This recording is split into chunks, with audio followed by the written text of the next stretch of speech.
Assalamualaikum warahmatullahi wabarakatuh. Perkenalkan, nama saya Iksan Gumularilius, NIM 051 0018 00059, Teknik Sipil 2018, Universitas Trisakti.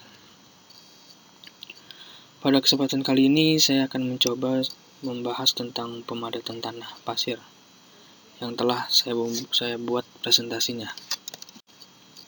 Nah, di sini saya akan membahas menjadi 3 bagian, yaitu yang pertama itu ada definisi, yang kedua faktor yang mempengaruhinya, yang ketiga ada alat. Nah, kita masuk ke pembahasan pertama, yaitu apa sih pemadatan tanah itu? Nah, pemadatan tanah itu adalah proses untuk membuat jarak partikel lebih kecil antar partikel. Nah, pemadatan tanah ini juga sangat diperlukan apabila Anda sedang membangun sebuah bendungan atau jalan raya gitu kan. Semakin rapat tanah tersebut, maka akan semakin kecil udara yang masuk dan menurunkan tingkat kebocoran bangunan dalam air.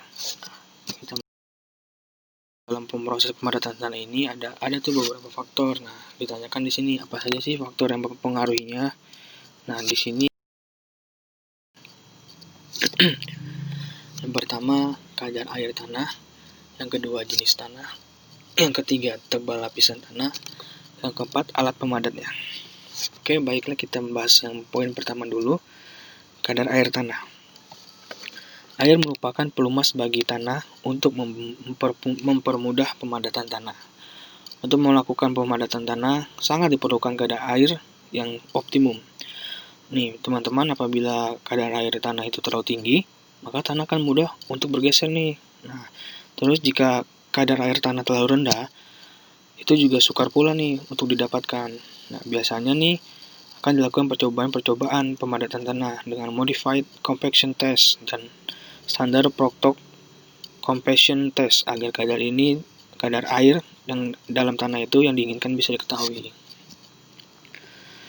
Kedua, yang mempengaruhi itu juga ada namanya jenis tanah. Kan jenis tanah kan berbeda-beda. Nah, untuk mengetahui jenis tanah itu yang dipadatkan juga sangat penting. Setiap jenis tanah memiliki sifat yang berbeda-beda. Misalnya, tanah pasir yang cenderung memiliki kadar air yang rendah. Jenis tanah lempung yang halus memiliki kadar air yang terlalu tinggi. Itu bedanya. Yang ketiga itu ada tebal lapisan tanah.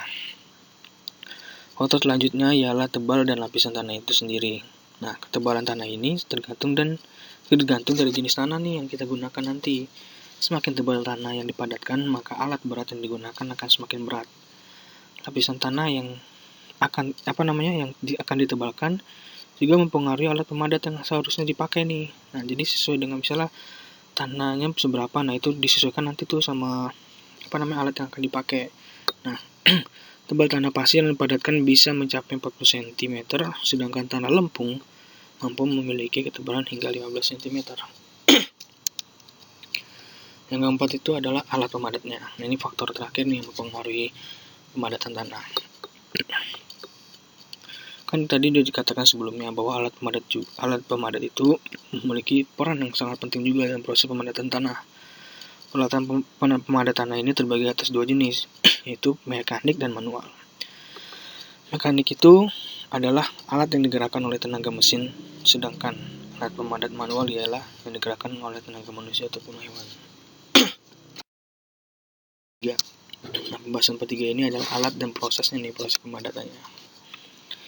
Yang pertama itu kan ada alat pemadat tanah, pemadat tangan, alat pemadat silinder beton, stemper beton, pneumatic turret roller, three-wheel roller, stemper kodok atau plate compactor, tendon roller, vibration roller, dan segment roller.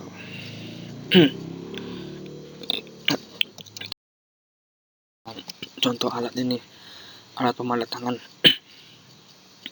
Nih, alat ini nih kalau ini termasuk golongan yang manual nih, teman-teman. Bentuknya ini cukup sederhana, yakni terbuat dari beton cor yang diberi tangkai. Alat ini dipakai dengan cara menumbuhkannya ke permukaan tanah yang hendak dipadatkan. Tentu alat ini sangat diandalkan nih kekuatan manusia. Nah, alat pemadat tangan ini masih diandalkan khususnya untuk daerah-daerah terpencil dengan luas lahan yang terbatas. Misalnya pemadatan tanah untuk pondasi rumah sederhana. seperti halnya alat pemadat tangan, alat pemadat ini tergolong dengan alat manual juga nih teman-teman. Bentuk yang silinder dari beton cor yang dioperasikan dengan cara ditarik dengan menggunakan kerbau, sapi, ataupun kendaraan bermotor lainnya. Hal ini juga bisa menghemat biaya teman-teman, biaya pemadatan tanahnya, terutama pada area yang tidak luas. 3 itu adalah stemper kuda. Nah, stemper kuda ini merupakan alat pemadat tanah yang satu ini ibaratnya ini terbilang canggih lah teman-teman dibandingkan peralatan pemadat tanah manual. Stemper kuda ini merupakan mesin yang dirancang secara khusus sehingga memiliki daya tekan untuk memadatkan tanah. Kecepatan dan ukuran mesinnya ini pun bervariasi. Begitu pula dengan bahan bakar yang digunakan. Ada yang menggunakan solar, ada pula yang menggunakan bensin.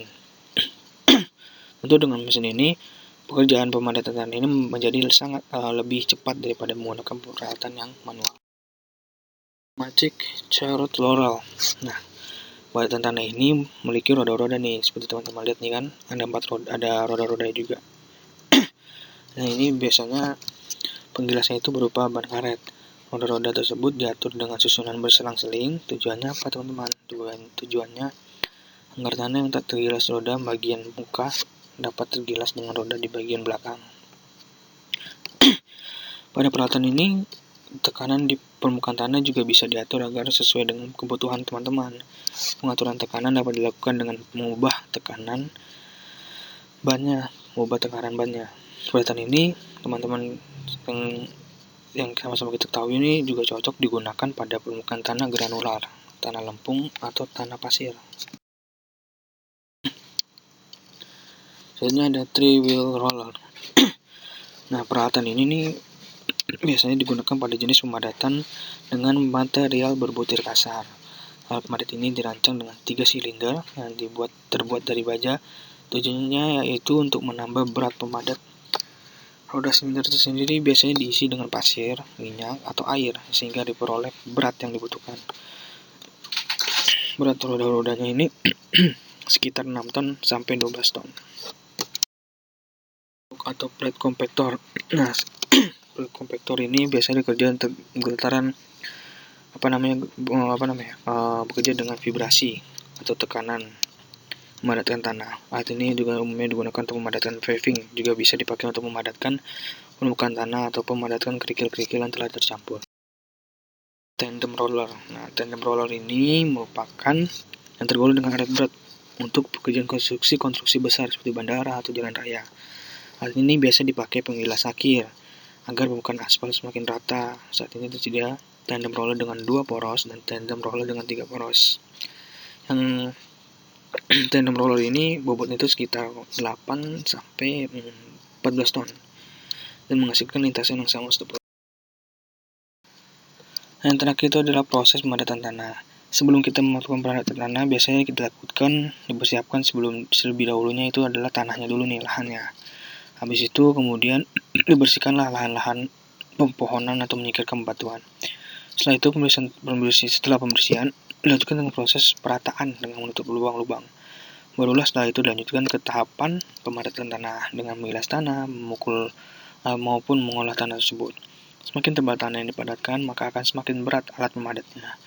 Biasanya sebelum dilakukan pemadatan ini dilakukan uji kadar terlebih dahulu. Mungkin itu saja yang dapat saya sampaikan. Mohon maaf apabila ada salah-salah kata. Wassalamualaikum warahmatullahi wabarakatuh.